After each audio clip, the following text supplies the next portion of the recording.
Hello everyone, my name is Tushar Rana and I am from Triple ITC City and I am a second year undergraduate student doing CSC from BTech. So आज हम अपना जो हमने पिछले lecture में जो अपना chapter start किया था that is our chapter number 9 of our chemistry जिसे हम हाइड्रोजन के नाम से जानते हैं। हमने इसके पिछले चैप्टर में यानी पिछला जो हमने लेक्चर लिया था उसमें कुछ क्वेश्चंस किए थे जिसमें हमने उसके MCQ type 1 and type 2 questions complete कर लिए थे।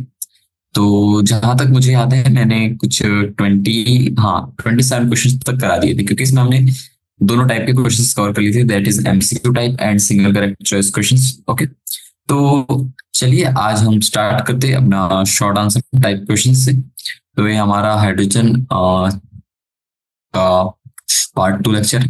ओके, तो शायद कोई आप में से किसी ने ये चैप्टर पहले भी इसके क्वेश्चंस कर लिए होंगे, एग्जाम्पल क्वेश्चंस। ओके, तो अच्छा है, और नहीं तो फिर अभी हम पूरे questions one by one discuss करेंगे। ओके, और ट्राई करेंगे कि जितने नंबर ऑफ क्वेश्चंस हो पाए उतने कंप्लीट कर पाए। ओके, तो चलिए, तो ये वही है, देखिए हाइड्रोजन है ना, तो ये चैप्टर थोड़ा सा थ्योरेटिकल होता है, कैलकुलेशन पार्ट इसमें बहुत कम रहता है। बेसिकली आपको थोड़ा सा याद करना पड़ेगा ये चैप्टर।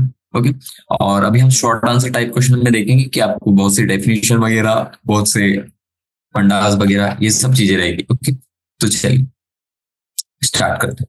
तो क्या बोल रहा है, पहले मैं आप हेडिंग में डाल देता, that is third short answer type. Okay, so question number 28 है हमारा, ये आज का पहला क्वेश्चन है। तो क्या बोल रहा है question number 28, how can production of hydrogen from water gas be increase by using water gas shift reaction. Okay, तो ये बोल रहा है कि हम हाइड्रोजन का प्रोडक्शन कैसे इंक्रीज कर सकते हैं फ्रॉम वाटर गैस। ओके, और उसमें हम यूज कर रहे हैं गैस शिफ्ट रिएक्शन। तो देखिए ये वही है, इससे रिलेटेड हमने क्वेश्चंस भी करे थे, वही CO+H2O से हम जो हाइड्रोजन डाइहाइड्रोजन निकालते हैं, वही वाली रिएक्शन। तो इसमें बोल रहा है कि क्या बोल रहा है, to increase the hydrogen production, ऐसा बोला उसने, हाइड्रोजन प्रोडक्शन। ओके, तो इसमें क्या करना पड़ेगा, देखिए वाटर गैस शिफ्ट रिएक्शन क्या होती है, पहले आपको ये समझना पड़ेगा। ओके, तो यहाँ पे एक नई टर्म है, वाटर गैस शिफ्ट रिएक्शन। तो देखिए ये इसका नाम ऐसे पड़ा, देखिए वाटर गैस शिफ्ट रिएक्शन एक ऐसी टाइप की केमिकल रिएक्शन है जिसमें कार्बन मोनोऑक्साइड रिएक्ट करता है स्टीम के साथ में, और वो उसमें कुछ कैटलिस्ट आप यूज कर सकते हैं, टेम्परेचर थोड़ा सा हाई टेम्परेचर रहता है, तो वो कार्बन डाइऑक्साइड प्लस हाइड्रोजन बनाता है। ओके, तो ये रिएक्शन होती है, तो इसकी कुछ इस टाइप की रिएक्शन रहती है। देखिए water gas shift type reaction is a type of chemical reaction. मैं लिखते भी जा रहा है यहाँ पे ताकि आपको अगर कभी बोर्ड वोर्ड में लिखने आया तो आप इस तरीके से भी लिख सकते हो, तो आपको आंसर तो मिल ही जाएंगे। अब बाकी आप थोड़ा सा उसको और ब्रीफ में लिख सकते हैं अपने वर्ड्स में। Okay, in which carbon monoxide reacts with steam, देखिए स्टीम के साथ रिएक्ट करता है। Okay, in presence of catalyst, कोई कैटलिस्ट रहेगा वहां पे। ओके, तो क्या बनाएगा वो, giving CO2 plus H2। Okay, ये दोनों चीजें लग रही। अगर हम इसकी केमिकल रिएक्शन लिखें तो चलिए मैं केमिकल रिएक्शन लिखाता पहले आपको। ओके, केमिकल, अगर हम केमिकल रिएक्शन लिखे इस जो हमने अभी बात करी, तो कुछ इस तरीके से आती है, that is CO plus H2। देखिए ये H2 जो है ना, ये हमारे पास सिन गैस वाला आपने जो पढ़े होंगे उसी का है, ये H2 जो कि हमारा स्टीम रहता है। ओके, और ये अपना carbon monoxide, that is carbon monoxide. Okay, तो हम जब इसमें कुछ कैटलिस्ट और कुछ टेम्परेचर कंडीशन रहती है, यहाँ पे डाल लीजिए कैटलिस्ट, लिख लीजिए कोई भी, तो ये बनाता है अपना CO2 रिलीज करता है, और उसके साथ साथ आपका H2 भी रिलीज होगा। आप थोड़ा सा बैलेंस करेंगे, इतना आ जाए। ओके, तो यही थी, तो इसमें बेसिकली आपसे बस यही रिएक्शन पूछा था। ओके, चलिए नेक्स्ट क्वेश्चन पे आते हैं, that is our question number 29। तो क्वेश्चन नंबर 29 क्या बोल रहा है, देख लेते हैं। What are the metallic interstitial hydrides? How do they differ from molecular hydrides? Okay, तो देखिए इसमें बोला कि मेटेलिक और इंडस्ट्रियल हाइड्राइड्स के बारे में बात करनी है, और बोला है कि वो मॉलिक्यूलर हाइड्रेट से किस तरीके से डिफरेंट होते हैं। ओके, तो देखिए जो डी ब्लॉक के एलिमेंट्स होते हैं ना, बेसिकली वही अपने इंडस्ट्रियल और मेटेलिक हाइड्रेट्स के फॉर्मेशन के लिए वो रहते हैं अपने एनर्जी के। ओके, तो डी ब्लॉक एलिमेंट्स के कारण ही इंडस्ट्रियल हाइड्राइड्स बनते हैं। ओके, तो बाकी हम बात कर ले जो ग्रुप 7 हो गए, 8 हो गए, 9 हो गए, वो हाइड्राइड तो बनाते हैं। जैसे कि मैं आपको पहले अच्छे से स्टार्टिंग से रहा था कि जो अपने इंटरस्टिशियल हाइड्राइड्स होते हैं, तो आप समझ गए होंगे इंडस्ट्रियल कंपाउंड बोल रहा था, ये वही हो गया। ओके, तो ये हाइड्राइड आप इतना ही लिखना। ओके, आर फ्रॉम ग्रुप, और ग्रुप भी लिखेंगे आप, हम ऐसे लिखेंगे are from D block, D block elements. Okay, तो इनमें भी पता है एक एक्सेप्शन था, आपको आपने एक चीज पढ़ी हाइड्राइड गैप करके, कुछ एक चीज होती हाइड्राइड गैप, मैंने आपको पढ़ाया भी था शायद कि तो इसमें जो ग्रुप नंबर 7, 8 एंड 9 होते हैं वो अपने हाइड्राइड्स नहीं बनाते। Okay, group number 7, 8 and 9 doesn't form hydrides. Okay, तो ये आपने पढ़ा होगा। तो जैसे कि अगर सलाइन हाइड्राइड्स के बारे में बात कर ले हम, तो ये उनसे डिफरेंट कैसे होता है। देखिए ये इनमें बहुत से जो कंपाउंड्स रहते हैं वो नॉन स्टोइशियोमेट्रिक में रहते हैं। ओके, जिसमें हाइड्रोजन का डिफिशियंसी रहता है। जैसे अगर मैं एग्जांपल ले लूँ, ओके, अगर हम बात कर ले फॉर एग्जांपल LAH। ओके, फिर अपना ले लेते हैं YBH। ठीक है, सारे इंडस्ट्रियल कंपाउंड्स के बारे में बात कर रहा हूँ। TiH ले ले, फिर और एक ले लेते हैं जिरकोनियम H। ओके, तो देखिए इनका अगर हम रेशियो देखें तो इनमें जैसे मान लीजिए LiH का रेशियो कुछ 2.87 का आता है। ओके, इसमें 2.55 का आता है, इसमें 1.5 से लेके 1.8 तक चला जाता है। जिरकोनियम में 1.3 से लेके 1.75 तक आता है। ओके, तो देखिए इसमें क्या होता है, मैं चलिए यहाँ पे वो भी लिखा देता हूँ, डायहाइड्रोजन। ये जो मैं लिख रहा हूँ ये आप अच्छे से देखना। Dihydrogen forms molecular compounds with most of the p block element. Okay, most of p block element. Okay, तो इस कारण वहां पे डिफरेंशिएशन मिल जाता है हमें। ओके, और अगर हम बहुत से फैमिलियर एग्जांपल के बारे में बात कर ले जिसमें हाइड्राइड बनते हुए P block, that is CH4 हो गया अपना, दैट इज अपना मीथेन हो गया, फिर अपना NH3 हो गया, H2 हो गया, फिर हाइड्रोफ्लोराइड हो गया, ये सारे एग्जांपल दे सकते हैं। ओके, तो इस तरीके से वहां पे रेशियो का डिफरेंस थोड़ा ज्यादा आता है, ऐसा रहता है। देखिए ये सारे थ्योरी क्वेश्चन है, तो आपको पता है कि अगर इस चैप्टर में आपको थ्योरी अच्छे से पता है तो आप इस चैप्टर में इजीली आंसर लिख सकते हैं, आपको ज्यादा टाइम नहीं लगेगा। ओके, क्योंकि इसमें लॉजिकल पार्ट उतना खास नहीं रहता, बट रटना थोड़ा पड़ता है। ओके, तो आपको रटना तो पड़ेगा इस चैप्टर, तो ये तो करना पड़ेगा। अब चलते question number 30। But the thing is that chemistry is number giving subject. अगर आपने केमिस्ट्री के हर एक कॉन्सेप्ट अच्छे से करे हैं, आपको सभी क्वेश्चन अच्छे से आते हैं, ओके, तो आप इसके आंसर डायरेक्टली क्लिक करके आगे बढ़ सकते हैं, क्योंकि जेईई मेंस में जस्ट इससे रिलेटेड थ्योरी क्वेश्चन ही पूछे जाएंगे।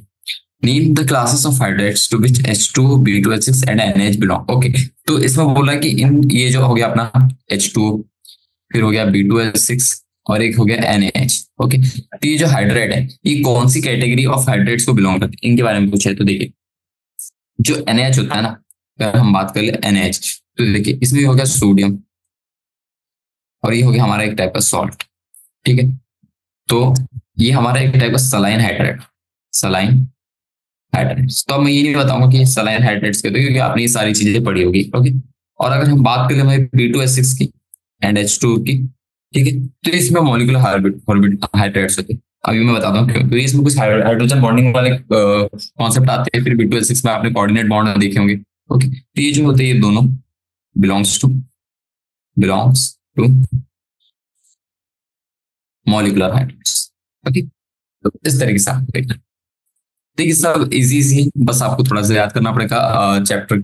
आपको चैप्टर थोड़ा अच्छे से याद रहेगा ना, तो ये क्वेश्चन इजीली बन जाएंगे आपसे। क्वेश्चन नंबर 31 क्या हो रहा है? If the same mass of liquid water and piece of ice is taken, then why is the density of ice less than that of liquid water? Okay, तो इसमें बोला है कि अगर हमने लिक्विड वाटर और अगर हमने एक बकेट में लिया है एक लिक्विड वाटर, ठीक है, और एक बकेट में लिया है आइस, और दोनों का अमाउंट सेम है। फिर वो बोल रहा है कि इनकी डेंसिटी में फिर डिफरेंस क्यों आता है, यानी कि आइस की डेंसिटी लिक्विड वाटर से कम क्यों है, बल्कि ज्यादा आना चाहिए, क्योंकि आपको पता है आइस थोड़ा सा अगर आप कम इसमें लेंगे तो वो भारी लगता है, बट डेंसिटी कम आ रही है। देखिए, जो आइस होता है ना, वो एक highly 3D hydrogen bonded structure होता है। ओके, तो क्या बोला मैंने, जो अगर मान लीजिए आप आइस का एक क्यूब उठा ले, ठीक है, अगर आप एक आइस का ऐसा कुछ सॉरी, हाँ, अगर आप एक आइस का ऐसे क्यूबिकल स्ट्रक्चर बना ले, ओके, ओ शिट, मेरे मार्कर में थोड़ी दिक्कत आ गई है।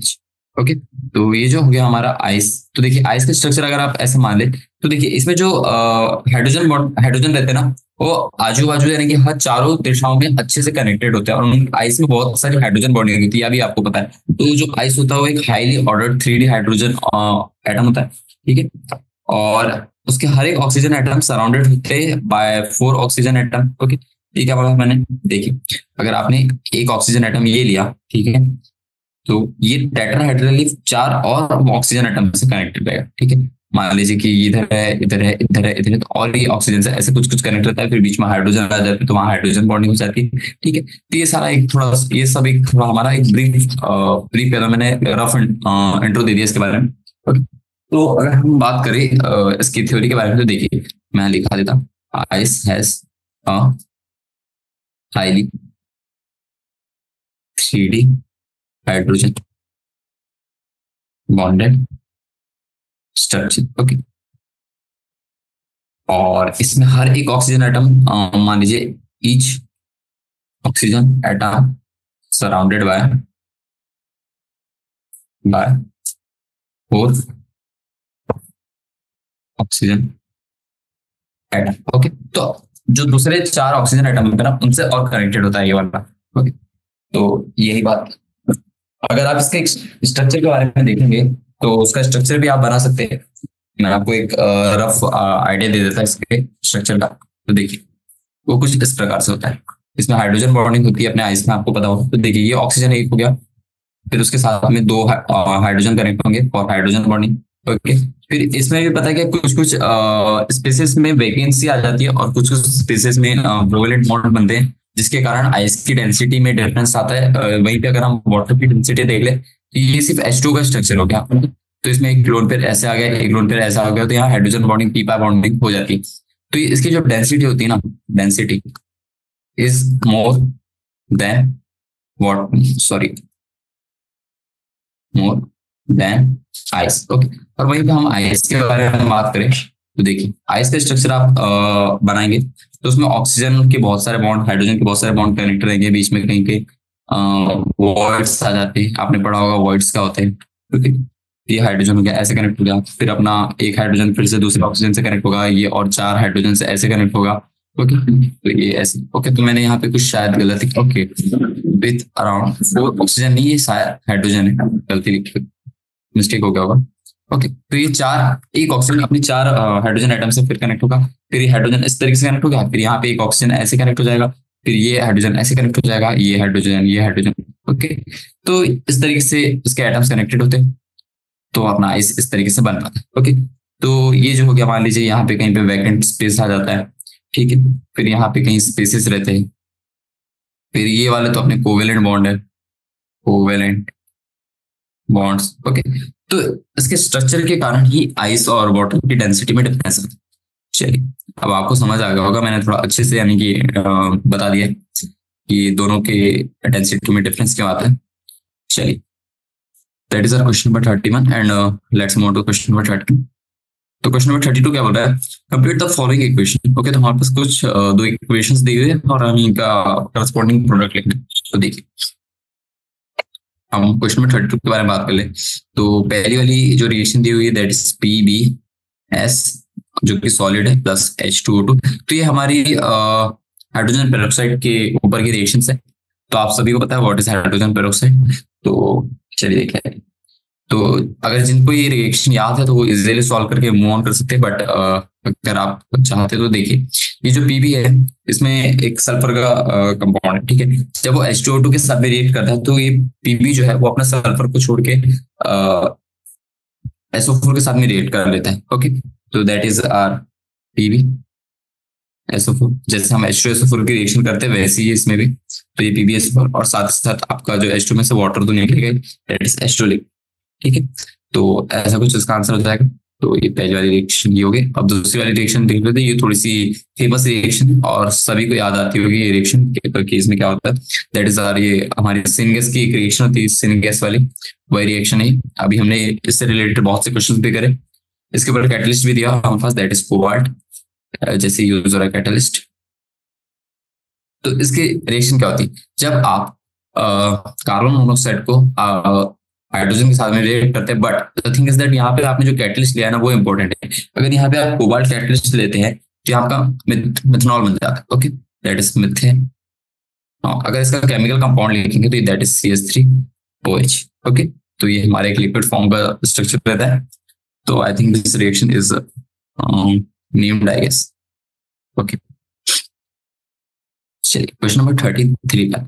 तो क्या बोल रहा है, give reasons lake freezes from top upwards bottom, okay, ice floats on water. Okay, तो ये बोल रहा है कि पहले वाले क्वेश्चन बोल रहा है कि जो लेक है वो नीचे से बर्फ नहीं बनता, उसका ऊपर से नीचे तक बर्फ बनता है, तो ऐसा क्यों। और फिर दूसरे में बोल रहा है कि ice floats on water. Okay, तो चलिए ये सब हमने देखा हुआ। तो देखिए, अगर हम lake freeze from top towards bottom के बारे में बात करें तो देखिए, अगर हम विंटर, देखिए अगर ऐसे तो आप फ्रिज लगा के बर्फ बना के चेक नहीं कर सकते, पर आप देखे होंगे कि जब आप फ्रीजर में एक आपने बाउल लेंगे, उसमें आप वाटर डालेंगे तो ऊपर से तो बर्फ बन जाता है पर नीचे से वो पानी ही रहता है। ओके, तो ऐसा क्यों होता है। तो देखिए, जब विंटर का टेम्परेचर विंटर रहता है तो temperature of lake water keeps on decreasing, ये बात सभी को पता है। ओके, तो जैसे जैसे कोल्ड वाटर की ओर जाते जाता है, यानी कि ऊपर से वाटर तो वार्म रहता है, लेकिन जैसे जैसे नीचे नीचे टेम्परेचर उसका कम होते जाएगा, वैसे वैसे उसका टेम्परेचर, उसका आइस का स्ट्रक्चर भी नीचे नीचे ही बढ़ता जाएगा। कहना क्या चाह रहा हूँ मैं, देखिए अगर आप एक लेक देखें, ठीक है, ये लेक है। ओके, तो जब temperature of lakes keep on decreasing तो कोल्ड वाटर जो होता है ना वो हैवियर होता है, कोल्ड वाटर। ओके, तो cold water is heavy. Okay, तो इस वजह से वो नीचे की तरफ जाता है, और जैसे जैसे नीचे की तरफ कोल्ड वाटर का टेम्परेचर और कम होते जाएगा वैसे वैसे बर्फ बनना चालू होगी। तो जो ऊपर का टेम्परेचर देखिए, मान लीजिए जो ऊपर की सतह पे वाटर रहता है ना, उसका वो उतना, यानी कि वो हैवी वाटर नहीं रहता, तो उसका टेम्परेचर जल्दी ही डिक्रीज करके वो बर्फ बना लेता है। लेकिन जैसे जैसे हम नीचे जाते हैं तो वहां पे टेम्परेचर घटता है, but the thing is that जो हमारा वाटर रहता है वो हैवियर रहता है। ओके, इस वजह से हम नीचे, जैसे जैसे नीचे जाते हैं वैसे वैसे हमारा बर्फ बनना चालू होता है। तो it is a top to bottom approach for the ice formation. And the second, जो आइस फ्लोट्स ऑन वाटर, ये सभी को पता है, that is due to density. Okay, क्योंकि जो आइस की डेंसिटी होती है, हमने भी क्वेश्चन नंबर 31 में देखा कि आइस की डेंसिटी वाटर की डेंसिटी से कम होती है, और उसका वजह भी देखा। ओके, तो मैं बस सेकंड ऑप्शन पे लिख देता हूँ कि ice density is less than water. Okay, तो अब इसके बारे में ज्यादा चर्चा नहीं करते, क्योंकि डेंसिटी में डिफरेंस आ गया तो आप इजीली समझ गए कि क्यों वहां पे आइस फ्लोट करता है ऑन दी वाटर। चलिए क्वेश्चन नंबर 34 पे आते हैं। क्वेश्चन नंबर 34 बोल रहा है, what do you understand by the term auto protolysis of water, what is the significance. Okay, तो चलिए पहले टर्म ही लिख लेते हैं, क्योंकि टर्म ही बहुत ही एकदम साइंटिफिक से लग रही है। Auto protolysis of water. Okay, तो देखिए, जो ऑटो प्रोटोलाइसिस ऑफ वाटर होता है ना, इसका मतलब सिंपल है, इसमें सिर्फ आयनाइजेशन होता है वाटर का। Okay, auto protolysis of water is nothing but simply self ionization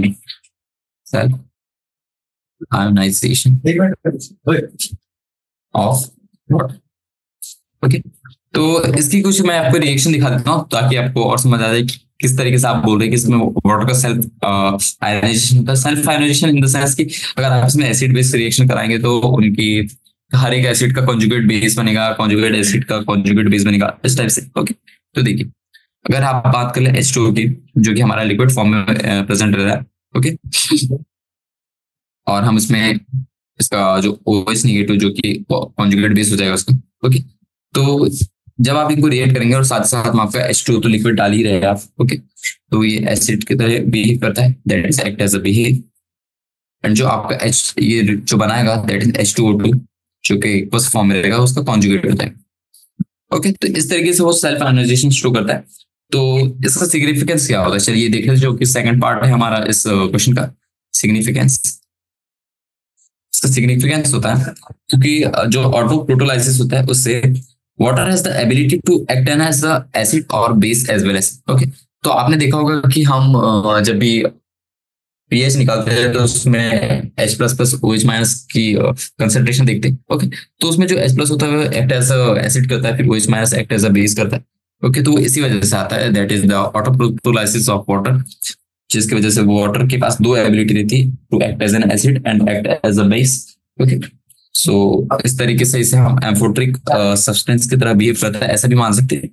तो मैं लिखता, it acts as an acid and base both depending on the condition, जहां जिसकी जरूरत है उस तरीके से वो बिहेव करेगा। तो अगर हम इसके करस्पॉन्डिंग कुछ रिएक्शन देख ले, तो अगर हम H2 का NH3 के साथ में, क्योंकि एक्वस फॉर्म में हमारा प्रेजेंट रहेगा, तो वो कुछ ऐसी रिएक्शन दिखाता। कैसे दिखाएगा, ये OH नेगेटिव में टूट गया तो ये अपना एक्वस फॉर्म में चला गया और फिर उसके साथ में NH4 पॉजिटिव, ओके। फिर हम H2 लिक्विड के बारे में देखते हैं। अगर हम इसको H2 एक्वस के साथ में डालेंगे तो वो कुछ H3 पॉजिटिव बनाता है एक्वस में, प्लस HS नेगेटिव, ओके। तो इस तरीके से रिएक्शन शो करता है। चलिए let's move on to the question number 30। तो क्वेश्चन नंबर 34 क्या बोल रहा है, ओके सॉरी सॉरी, मैं यहाँ पे पहले मार्क करना भूल जाता हूँ और पहले क्वेश्चन करा देता हूँ, तो उससे मुझे थोड़ा दिक्कत चल जा रहा है। तो हमने क्वेश्चन नंबर 34 यही कर लिया, क्वेश्चन नंबर 35 ठीक है। तो मैं यहाँ पे पहले मार्क कर लिया। क्वेश्चन नंबर 35 बोल रहा है, discuss briefly the demineralisation of water by ion exchange resin, okay. चलिए देखते हैं।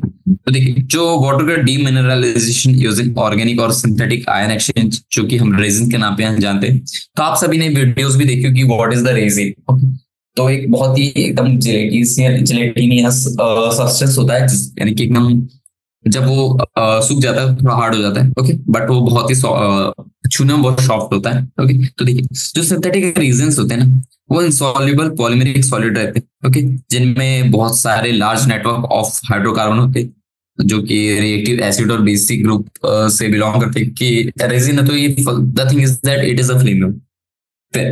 These are better than zeolite since they can remove all kind of cations and anions from water. Okay, तो अगर water में कोई भी कैटायन है, anion है, तो वो रिमूव कर देते हैं। बट अगर हम जियोलाइट के बारे में बात करें, जो कि भी एक सिंथेटिक रेजिन है, वो हमारा ये यानी कि जो कि ऑर्गेनिक और सिंथेटिक दोनों के बारे में बात करें, वो ये काम नहीं कर पाता। तो इसलिए जो डीमिनरलाइजेशन ऑफ वाटर के बारे में बात हो रही है, उसमें हम organic that is our exchange resin की मदद से अपना प्रोसेस कर सकते हैं, ओके। तो अगर मैं इसके रिलेटेड एग्जांपल बताऊं आपको, तो देखिए, अगर हम Mg का मैग्नीशियम का रेजिन देखें, रेजिन ठीक है, तो इसमें क्या होगा, इसमें Mg+2 आ जाएगा, जो कि उसका कंपाउंड हो जाएगा। तो इसमें जो 2H रेजिन हुआ, okay, that is 2 times of H+, ये जब आप इसको हार्ड वाटर में डालेंगे, in hard water, in hard water, ठीक है। तो मैं थोड़ी लिमिट टर्म्स में आपको आंसर लिखा, ठीक है। तो हार्ड वाटर में आपको पता है कि किसकी इंप्योरिटीज रहती है, बेसिकली कैल्शियम एंड मैग्नीशियम की इंप्योरिटीज रहती है, ओके। तो अगर मैं कैल्शियम पॉजिटिव जो कि हमारा रीजन है, ओके, प्लस में इसमें जो 2H+ हो गया ये निकालेंगे, तो इसमें क्या हो रहा है, एक्सचेंज ऑफ कैटायंस हो रहा है, एक्सचेंज ऑफ कैटायन। तो इस तरीके से हमारा जब हम आयन एक्सचेंज ऑफ रीजन की मदद से अपना that is the demineralisation of water कर लेते, ओके। तो वहीं पे अगर हम, ये तो हमने कर रहे कैटायन के बारे में बात, हमें तो आयन पूरे के चाहिए। अगर हम बात करेंगे एनायन के बारे में, ओके, तो आप ऐसा कर सकते हैं कि जैसे SO4 2- ले ले, ओके। तो इसमें ये रेजिन हो गया, प्लस 2OH- जो रेजिन से आया, और ये बनाता है SO4-, एक हटा दीजिए। अब इसमें जब इसको जब आप हार्ड वाटर में डालेंगे, तो it acts as an anion exchange, anion exchange, okay, तो इस तरीके से देखना था। अगर आप वहीं पे और एक एग्जांपल लेते हैं, जैसे कि क्लोरीन नेगेटिव ले लीजिए और उसमें OH रेजिन डाल दीजिए, कोई भी टाइप का रेजिन ले सकते हैं एग्जांपल में कोई भी। तो इसमें बस कैटायन और एनायन का दो कैटेगरीज देती है, ओके, प्लस OH, ठीक है। तो हार्ड वाटर एनायन एक्सचेंजर हो गया ये अपना। तो इस तरीके से डीमिनरलाइजेशन ऑफ वाटर हम यानी कि प्रोसीड कर सकते हैं by the ion exchange of the resin. चलिए क्वेश्चन नंबर 36 पे। तो क्वेश्चन नंबर 36 बोल रहा है molecular hydrides are classified as electron deficient, electron precise and electron rich compounds. सही बात है। तो हमें इन तीनों को विद टू एग्जांपल, चलिए सभी कर लेते हैं। तो अगर हम पहली बात कर ले, a that is are electron deficient hydrides के बारे में बात करनी है, ओके हाइड्राइड्स। अगर एलिमेंट्स बोला रहता तो मैं नहीं करा था, वो तो आपने बहुत बार पढ़ लिया है, ओके। तो ये जो इलेक्ट्रॉन डिफिशिएंट हाइड्राइड्स होते हैं ना, ये उस तरीके के हाइड्राइड्स होते हैं which contain the lack sufficient number of electrons, okay. तो और इनसे हम to form typical covalent bond, to form typical covalent bonds. तो देखिए हाइड्रोजन यानी कि जो इलेक्ट्रॉन डिफिशिएंट हाइड्राइड्स होते हैं ना, वो कुछ टिपिकल कोवेलेंट बॉन्ड बनाते हैं जिसमें सफिशिएंट नंबर ऑफ इलेक्ट्रॉन्स रहते हैं, यानी कि इलेक्ट्रॉन्स की कमी रहती है, ओके। तो अगर हम एग्जांपल ले ले तो ये हो गया हमारा BH3 हो गया, ठीक है, फिर AlH3 हो गया। देखिए इन सभी में पता है इलेक्ट्रॉन्स की कमी रहती है जब ये फॉर्मेशन करते हैं विद ईच अदर, ओके। तो जैसे बोरोन और हाइड्रोजन के बीच में जो भी बॉन्ड बनेगा कोवेलेंट बॉन्ड, उसमें थोड़ा इलेक्ट्रॉन्स की कमी होगी, तो उसके कारण ये हमारा that is are electron deficient hydrides के अंदर में आ जाता है, ओके। तो आपको पता भी है कि बोरोन और एल्यूमिनियम में से इलेक्ट्रॉन डिफिशिएंट एलिमेंट भी होते हैं। फिर चलते हैं हम बी के बारे में, that is are electron precise. तो इलेक्ट्रॉन प्रिसाइज बोले तो इलेक्ट्रॉन प्रिसाइज उस टाइप के हाइड्राइड्स होते हैं जिनमें exact number of electrons required रहते हैं for making the covalent bonds, okay. Exact number of electrons for bond formation लिख सकते हैं, ओके। तो यहाँ पे अगर हम एग्जांपल कर ले, जैसे कि CH4 हो गया, सबसे अच्छा एग्जांपल CH4, 4 इसके वैलेंस इलेक्ट्रॉन, एक बैलेंस इलेक्ट्रॉन, सब बैलेंस कर, सिंपल। फिर उसके पूरी फैमिली ही आ जाएगी, कार्बन फैमिली, ओके। SN2P4 लिख लीजिए, SNH4 लिख लीजिए, ओके, एटसेट्रा और लिख सकते हैं आप। तो ये इसमें कोई दिक्कत नहीं आनी चाहिए। अब जैसे कि आपने समझ गए कि एक कम हो गया, एक बराबर हो गया, तो एक ज्यादा होना चाहिए, तो ये हो गया इलेक्ट्रॉन रिच स्पेसीज यानी कि रिच हाइड्राइड्स, ओके। तो इलेक्ट्रॉन रिच हाइड्राइड्स में क्या होते हैं, this hydrides have more than electron required to create a covalent bond और any conventional bond, okay. Number of electrons are more than required, ऐसे लिख सकते हैं आप, okay. To form covalent bond, to form covalent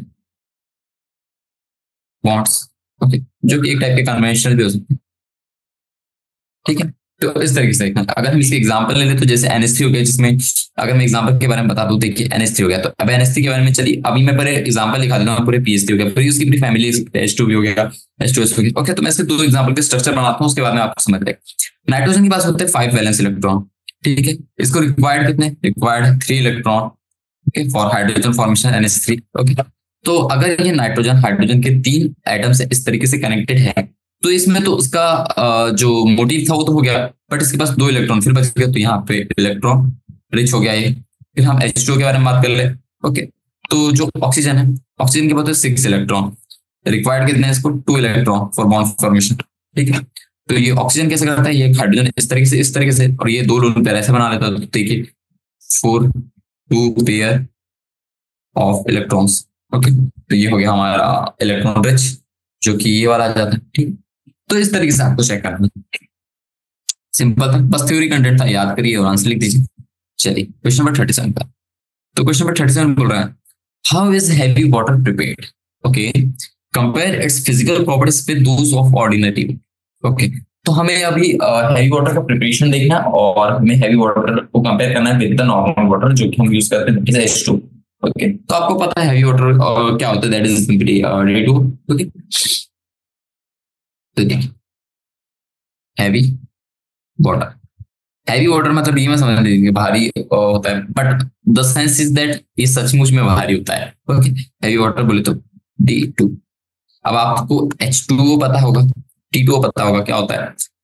H2O में जो H है वो डिफरेंस ला रहा है, D2O में जो D है वो डिफरेंस ला रहा है, और दोनों एक दूसरे के आइसोटोप्स है। ओके, तो इसमें देखिए इसका जो मॉलिक्यूलर मास होता है ना, इसका मॉलिक्यूलर मास इसका ज्यादा होता है एज कम्पेयर टू दिस।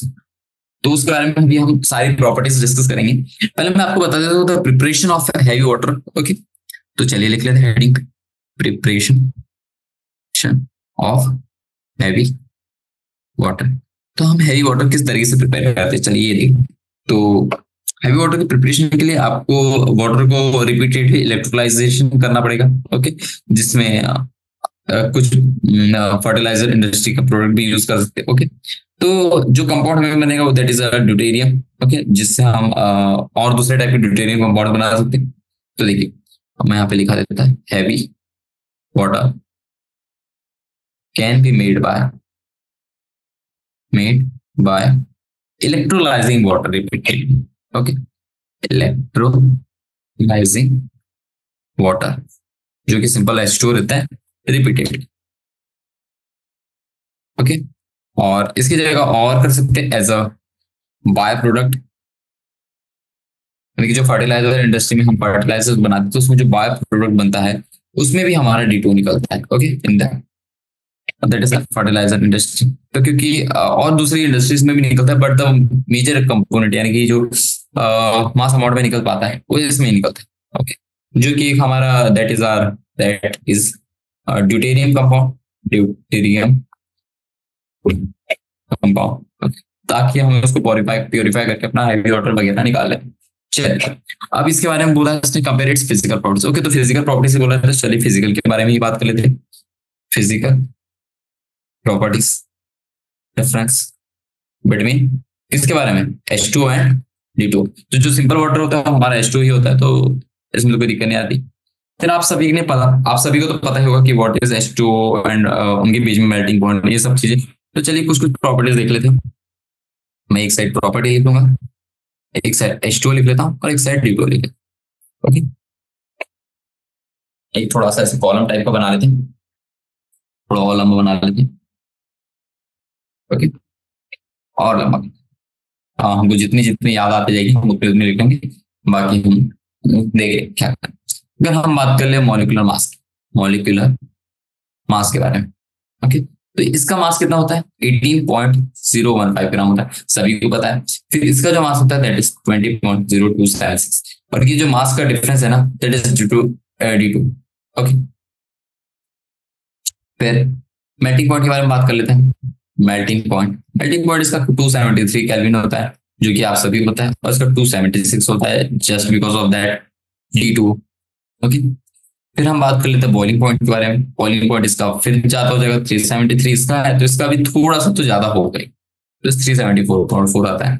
फिर हम एंथैल्पी ऑफ फॉर्मेशन और एंथैल्पी ऑफ वेपराइजेशन, ये सभी चीज आप देख सकते हैं। ओके, तो अगर मैं इसके कुछ और बात कर लूँ, इसकी डेंसिटी के बारे में बात कर लूँ, डेंसिटी, तो इसकी डेंसिटी 1 की होती है सिंपल, बस इसकी डेंसिटी थोड़ी ज्यादा होती है, 1.1059 कुछ होता है। फिर हम बात कर लेते हैं इसकी विस्कोसिटी के बारे में। दैट इज 0.89 और इसकी होती है 1.1। तो देखिए D2 में पता है हर चीज ज्यादा होगी as compare to the H2 just because of that deuterium molecule, जिसमें दो प्रोटॉन होते हैं, दो न्यूट्रॉन होते हैं, सॉरी 2 न्यूट्रॉन होता है, 1 न्यूट्रॉन होता है। ओके, तो इस तरीके से कुछ। अब चलते क्वेश्चन नंबर 38। तो क्वेश्चन नंबर 38 क्या कह रहा है हमारा, क्वेश्चन नंबर 38 बोल रहा है right one chemical reaction of the preparation of D2O2। Okay, तो आप बोल रहे हैं D2O2, तो ये क्या आपने H2O2 तो पढ़ा था, तो ये तो हमारा हाइड्रोजन पेरोक्साइड, तो ये हमारा हो जाएगा डाइहाइड्रोजन, ये हाइड्रोजन पेरोक्साइड का, ये हमारा हो जाएगा हैवी वाटर, जो बोलते हैं ड्यूटेरियम पेरोक्साइड को कह सकते हैं इसे। ओके, तो देखिए इसे वैसे इसका साइंटिफिक नेम तो कुछ इस तरीके से रहता है, पेरोक्सी डाइसेट। ओके, तो इसे हम ऑब्टेन कैसे करते हैं, देखिए आप, हम इसे बेसिकली लेबोरेटरी में बनाते हैं, क्योंकि इसको साइंटिफिकली ही बनाया जा सकता है, आपको रॉ मटेरियल में अवेलेबल नहीं होगा, तो अगर हम बात कर रहे हैं पेरोक्सो डाइसल्फेट के प्रिपरेशन के बारे में अगर हम देखेंगे, ओके, तो उसका जो बाय प्रोडक्ट होता है that is R H two obtained by. इसमें अगर हम पेरोक्सी डाइसल्फेट को ऑब्टेन करना है तो उसमें हम इलेक्ट्रोलाइटिक ऑक्सीडेशन करते हैं। वो किसका? सल्फेट सॉल्यूशन का, जो कि हम उसमें करंट डेंसिटी बहुत हाई रखेंगे। ओके, तो उससे हमारा हाइड्रोजन पेरोक्साइड निकलता है। ओके, तो in the preparation of peroxy disulphate, तो उसमें जो ऑब्टेन्ड बाय प्रोडक्ट होता है वो हमारा हाइड्रोजन पेरोक्साइड होता है। Okay, by electrolytic oxidation, okay, of acidified sulphate solution. Okay, तो यहाँ पे हम करंट डेंसिटी बहुत हाई रखते हैं, डेंसिटी इज हाई। ओके, तो इसके कुछ रिएक्शन लिख लेते हैं। रिएक्शन कैसे रिएक्शन होगी? अगर आप एसिडिफाइड हाइड्रोजन सल्फेट का सॉल्यूशन लेंगे तो ये एक्वस फॉर्म में कुछ इस तरीके से रहेगा, 2 टाइम्स। फिर ये क्या बनाता है? HO3SOO, इस तरीके से बना था एक कंपाउंड। फिर इसका हम अगेन हाइड्रोलिसिस करेंगे, हाइड्रोलाइसिस। ओके, और इसके हाइड्रोलिसिस करने के बाद में जब हीट करेंगे तो हम बनेगा 2 times of HSO negative. Okay, तो इसमें बेसिकली रिएक्शन क्या होगी? दैट इज आर, अगर बात कर ले, ये जो HSO4 नेगेटिव ये एक्वस फॉर्म में निकलता है और उसके साथ साथ 2 टाइम्स ऑफ H प्लस भी निकलता है और कुछ H2O निकलता है। तो ये तो हो गया हमारी सिंपल हाइड्रोजन पेरोक्साइड की reaction. But the thing is the method to prepare that D2O2 we used for D2O2 preparation we use some compounds in the laboratory, that is K2S2O8 is sulfate है, यानी कि solid है, plus D2O2 जो कि हमारा liquid रहेगा। Okay, D2O तो हमें निकालना है, that is simply hard water कहता हूँ, हैवी वाटर D2। तो इसकी रिएक्शन से हमें बनेगा 2 times of KDSO4 plus form है, प्लस D2O, ओके, जो कि हमें चाहिए। तो इस तरीके से हम बनाते हैं। चलिए, ये भी हो गया। देखिए, आपको ना सारे क्वेश्चन तो आपको ऐसे ही मिलेंगे, आपको क्वेश्चंस याद नहीं करने पड़ेंगे, यानी क्वेश्चन कहते हैं आपको थ्योरी कंटेंट याद ही करना पड़ेगा।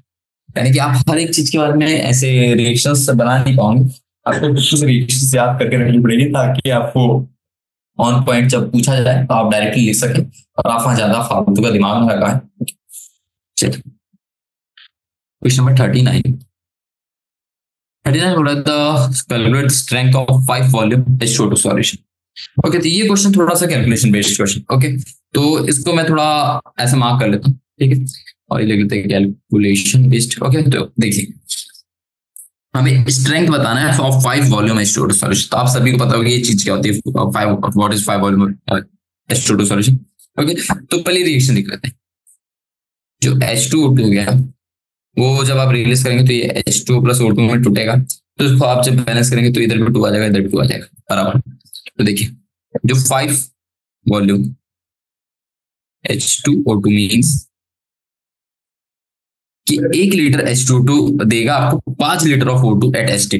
ओके, तो आप जब भी वॉल्यूम में यानी कि आप जब भी 5 वॉल्यूम ऑफ H2O2 सॉल्यूशन के बारे में बात करते हो, इसका मतलब क्या होता है कि जब आप 1 लीटर ऑफ H2O2 को रिलीज करते हैं तो वो क्या कहते हैं, आपको 5 लीटर ऑफ ऑक्सीजन रिलीज करके देखा, और भी standard temperature and pressure condition. Okay, तो 5 litre of H2O2 means 1 litre of H2O2 will give you 5 liter of O2 at ST। Okay, तो ये देखो, तो अगर हम इसके बारे में रिएक्शन देखें तो ये देखिए कुछ इस तरीके से होती है। On the basis of the equation it is clear that कि 22.7 लीटर ऑफ O2 प्रोड्यूस होगा बाय 68 ग्राम ऑफ H2O2। क्या कह रहा है सर? हम देखिए, यहाँ पे हम H2O2 का मास ले लेंगे। ओके, तो जब हम उसको मास लेंगे तो देखिए कि जो 22.7 लीटर ऑफ O2 जो कि उसका ऑक्सीजन का मास होगा is produced by 68 gram of H2। Okay, तो ये हमारे पास वैल्यूज थे। फिर अगर हम 5 लीटर के बारे में बात करें, 5 litre of O2 is produced, क्योंकि उसके बारे में दिया हुआ है ना हमारे पास कि 5 लीटर ऑफ H2O2 सॉल्यूशन। ठीक है, तो उसके लिए हम लिखेंगे 68 ग्राम इंटू 51, जो कि इसका मोलर मास है, फिर डिवाइडेड बाय 1 लीटर में ऑक्सीजन कितना देता है, 22.7 ग्राम। तो जब आप इसे कट पिट करेंगे तो इसका आंसर कुछ 14.9 ग्राम ऑफ H2। ओके, तो इतने ग्राम ऑफ H2O2 देगा। सो इसको हम करस्पॉन्डिंग लिख सकते हैं, that is approximately 15 gram of H2O2 dissolved in 1 liter solution will give you a 5 liter of oxygen। Okay, बस इतना ही था, 5 liter of in 1 liter solution will give, अच्छा मैंने ये लिखा, will give you 5 liter of oxygen। Okay, और आप ऐसे लिख सकते हैं और 1.5 ग्राम, और ये सारी आप टर्म्स लिख सकते हैं। ओके, तो इसे हम ऐसे भी लिख सकते हैं 15 ग्राम बाय लीटर, और 1.5% solution is known as 5 volume. देखिए ये होता था हमारा डिनोशन सॉल्यूशन ऑफ H2। चलिए क्वेश्चन नंबर 40। तो क्वेश्चन नंबर 40 क्या बोल रहा है, draw the gas phase and the solid phase structure of H2O2 and H2O2 is a better oxidising agent than water. Explain करें, चलिए ये भी देख लेते। तो अगर हम पहली बात कर ले H2O2 की, तो इसका हमें स्ट्रक्चर बनाना है सबसे पहले इसमें, तो देख लेते। तो इसमें 2 फेज लेना है, पहला ले लेते हैं हम गैस फेज। तो ये भी आपको याद ही करना पड़ेगा, इसमें भी आप तो ऐसे कुछ रॉकेट साइंस लगा के आप आंसर नहीं निकाल पाओगे। ओके, तो आप सभी को पता है कि जो भी हाइड्रोजन का स्ट्रक्चर होता है, that is hydrogen peroxide, sorry H2O2। तो इसका ओपन बुक लाइक स्ट्रक्चर होता है, ओपन बुक लाइक स्ट्रक्चर होता है। ओके, तो ये आपको पता ही होगा। ठीक है, अब स्ट्रक्चर के बारे में हमने बात कर ली, अब हम गैस फेज का स्ट्रक्चर बना दे इसका। तो पहले हम एक हाइड्रोजन ऐसे कनेक्ट करते हैं, ये ऑक्सीजन ऑक्सीजन, और ये हो गया अपना हाइड्रोजन। ठीक है, अब ये किस तरीके से होगा, तो यहाँ कुछ एंगल रहता है। ओके, तो ये कुछ पहले हम इसका वो बना लेते हैं, प्लेन बना लेते हैं इसकी, ताकि आपको और अच्छे से दिखे। ठीक है, ये कुछ इस तरीके से रहता है, फिर ये अपना इस प्लेन में आ जाता है, तो ये ओपन बुक लाइक स्ट्रक्चर आपको दिखने लगेगा थोड़ा थोड़ा। ठीक है, तो इस तरीके का स्ट्रक्चर होता है, पर स्ट्रक्चर पता है दोनों का सेम होता है, बस डिफरेंस आता है उसके एंगल में। तो ये जो एंगल होता है 115 डिग्री होता है। फिर ये वाला जो होता है अपना 94.8 डिग्री होता है। फिर ये वाला जो एंगल होता है दैट इज वही होगा जो सिंपल अभी हमने निकाला, जैसे ये उसका उल्टा है तो ये उसका उल्टा हो जाएगा। और हम बॉन्ड लेंथ के बारे में बात कर ले, तो ये वाला जो बॉन्ड लेंथ आता है वो 95.0 पिकोमीटर होता है, और ये वाला थोड़ा बड़ा होता है, दैट इज 147.5 पिकोमीटर। तो ये हमारा होगा गैस फेज का स्ट्रक्चर। चलिए बात करते हैं हम सॉलिड फेज का स्ट्रक्चर के बारे में। B is that solid phase. तो अगर हम सॉलिड फेज के स्ट्रक्चर के बारे में बात करें, तो वो भी अपना ओपन बुक लाइक स्ट्रक्चर ही होता है। तो पहले हमें प्लेन बना लेता है उसका। ठीक है, चलिए प्लेन बनाना तो बाद में बनाएंगे, पहले हम H2O2 का स्ट्रक्चर बनाते हैं, simple HOO and this is H। ठीक है, तो ये कुछ ऐसे बना लीजिए, ये कुछ ऐसे बना लीजिए, इससे ऐसे कनेक्ट कर लीजिए। ठीक है, फिर आप इसे ऐसे कर लीजिए, इसको ऐसे ऐसे। तो ये हमारा स्ट्रक्चर। तो इसमें जो एंगल आता है ये वाला, ये 101.9 डिग्री होता है, ये बड़ा एंगल होता है। और ये वाला है ना और थोड़ा मुड़ता है, मैंने थोड़ा यहाँ पे डायग्राम बना दिया, पर डायग्राम पे मत चाहिए आप। फिर ये वाला जो बॉन्ड लेंथ है 98.8 पिकोमीटर आता है, और ये वाला जो बॉन्ड लेंथ आता है वो आता है हमारा 145.8 पिकोमीटर। ओके, तो ये हमारा सॉलिड फेज का स्ट्रक्चर है ऑफ H2O2। ठीक है, तो इस तरीके से आपको बनाना था, आपको याद कर लीजिए अगर आपने ये नहीं पढ़ा है तो। ठीक है, चलिए question number 40। Question number 40, okay question number 40 का ही हमने सेकंड पार्ट निकाला, चलिए वो कर लेते पहले। तो ये हमारा तो अभी सेकंड पार्ट था। तो first part is H2O2 is a better oxidising agent than water. Okay, तो ये हमें बता रहा है कि H2O2 जो है वो बेटर ऑक्सीडाइजिंग एजेंट है as compare to the water. चलिए, तो अगर हम पहले तो देख लेते, इसका जो स्ट्रक्चर है उसे समझ आ रहा है इन H2O2। और मैंने आपको ये बताया था कि जो H2O2 होता है उसके मॉलिक्यूल में ऑक्सीजन -1 ऑक्सीडेशन स्टेट में होता है, पर अगर हम कोई भी कंपाउंड देख ले, कोई भी जनरल कंपाउंड देख ले ऑक्सीजन का, तो उसमें ऑक्सीजन की ऑक्सीडेशन स्टेट -2 होती है। Okay, in H2O2 oxygen has -1 oxygen state. तो इसकी टेंडेंसी जो होती है कि ये अपना ऑक्सीडेशन स्टेट बढ़ा ले और एक्ट करता है as an oxidising agent. Okay, which has tendency to become -2। Okay, और वहीं पे हम बात कर ले but in water case, in case of water लिख सकते हैं, in case of water. Okay, in water case oxygen has -2 oxygen oxygen state. Okay, तो it doesn't have tendency, it doesn't have any tendency, so that's why the H2O2 is better oxidizing agent as compared to water than water लिख सकते हैं। Okay, तो ये reason होता है इसका basic, that is oxidation state से आप इजीली बता सकते हैं कि कौन कितना अच्छा ऑक्सीडाइजिंग एजेंट है और कौन कितना रिड्यूसिंग एजेंट। ओके, तो चलिए इसमें क्या बोल रहे हैं, क्वेश्चन नंबर 41 पे। क्वेश्चन नंबर 41 बोल रहा है melting point enthalpy of vaporisation and viscosity rate of H2 and D2 is given below. ठीक है, देख लेंगे। मेल्टिंग पॉइंट दिया हुआ है 373 केल्विन, 374, ये तो हमने अभी देखा भी था मेल्टिंग पॉइंट के बारे में। विस्कोसिटी भी मैंने आपको लिखाई थी। फिर एंथैल्पी ऑफ वेपराइजेशन लिखा 40 और 41, तो सब चीज बड़ा बड़ा लग रहा है आपको D2 पर। और the basis of this data explain in which of this liquids intermolecular forces are strong. तो ठीक है, इन तीनों चीजों के को देखते हुए हमें बताना है कि किसमें इंटरमॉलिक्यूलर फोर्सेस स्ट्रांग है। ओके, तो इंटरमॉलिक्यूलर फोर्सेस, अगर हम इंटरमॉलिक्यूलर फोर्सेस के बारे में बात करें तो देखिए जो D2 है ना, उसमें आपको मेल्टिंग पॉइंट अच्छा दिख रहा है, आपको viscosity, the main thing is that viscosity ज्यादा लग रही है और एंथैल्पी ऑफ वेपराइजेशन भी ज्यादा लग रहा है। तो देखिए अगर आप H2O और D2 को तोड़ने जाएंगे या फिर आप उसको इवेपोरेट करिए या फिर कुछ भी करिए, तो अगर आपको H2O में कुछ ताकत लग रही है तो D2O में आपको थोड़ी सी ज्यादा ही ताकत लगेगी। ओके, तो द थिंग इज दैट उसमें जो इंटरमॉलिक्यूलर फोर्सेज है वो ज्यादा अच्छे तरीके से कनेक्टेड। ओके, तो intermolecular forces in D2 is greater. Okay, तो ये 41 का आंसर आ जाएगा अपना D2। ठीक है, सिंपल था। चलिए क्वेश्चन नंबर 42 का, तो 42 क्या हो रहा है, dihydrogen reacts with O2 to form water. ठीक है, dihydrogen reacts with dioxygen to form water. Okay, write the name of the formula of the product when the isotope of hydrogen which has one proton and one neutron in the nucleus is treated with oxygen.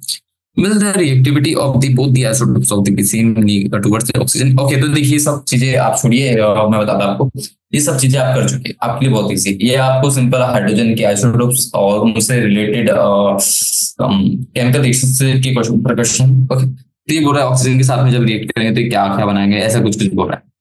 तो देख लेते, तो अगर हम dihydrogen से water बनाना चाह रहे हैं तो ओके, तो देख लेते हैं डाइहाइड्रोजन टू वाटर की रिएक्शन देख लेते हैं। तो कुछ इस तरीके की होती है, जो हो गया हमने अपना H2 डाइहाइड्रोजन ले लिया गैसियस स्टेट में और ऑक्सीजन भी ले लिया हमने गैसियस स्टेट में, और जब हम इसको जिससे हमारा बन जाएगा H2 लिक्विड। ओके, तो इसकी कुछ एंथैल्पी आएगी, दैट इज -285.9 किलो जूल पर मोल। ओके, तो जो अब बात कर रहे हैं दूसरा क्वेश्चन, उसके बाद बोला कि द आइसोटोप ऑफ हाइड्रोजन जिसका एक प्रोटॉन और एक न्यूट्रॉन होता है उसे हम ड्यूटेरियम कहते हैं। Okay, the isotope is deuterium having क्या दिया हुआ था, 1 प्रोटॉन एंड 1 न्यूट्रॉन। ओके, तो क्या हो रहा है, when it reacts with O2 it forms deuterium oxide. Okay, तो आप ड्यूटेरियम को रिएक्ट करा दीजिए विद O2, तो ये कुछ बना रहा है।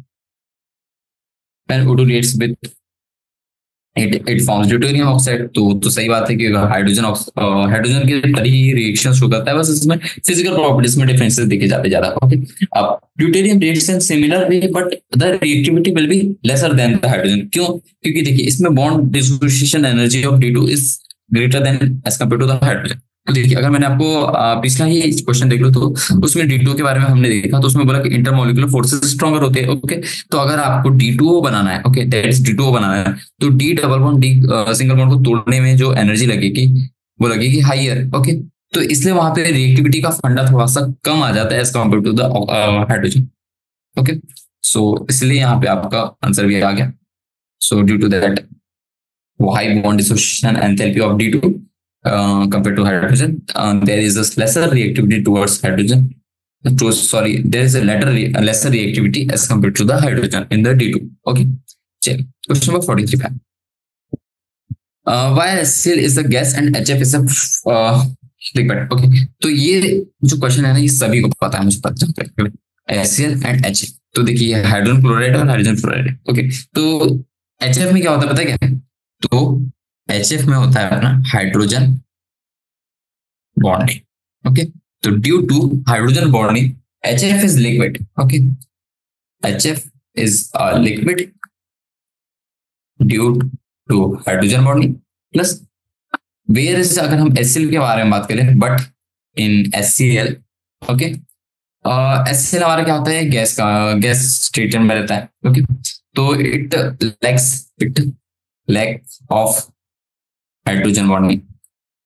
ओके, तो इस यही रीजन होता है कि जो हमारा HCl है वो हमारा गैस है और HF इज लिक्विड। क्योंकि देखिए हाइड्रोजन बॉन्डिंग है तो उसके मॉलिक्यूल ज्यादा अच्छे से कनेक्टेड रहेंगे, तो वो हमारा ज्यादा पैक्ड रहेगा, बट उतना ही पैक्ड नहीं कि वो अपना आइस बना ले, that is just liquid only. Okay, चलिए और एक क्वेश्चन कर लेते हैं, एक दो क्वेश्चन कर लेते हैं और फिर हम इस सेशन को बाइंड अप करेंगे। देखिए आज का चैप्टर, आज का जो सेशन था थोड़ा बोर मारा हुआ, but the thing is that ये जो चैप्टर है ना, इस चैप्टर में आपको ऐसे थ्योरेटिकल क्वेश्चन ही पूछे जाएंगे।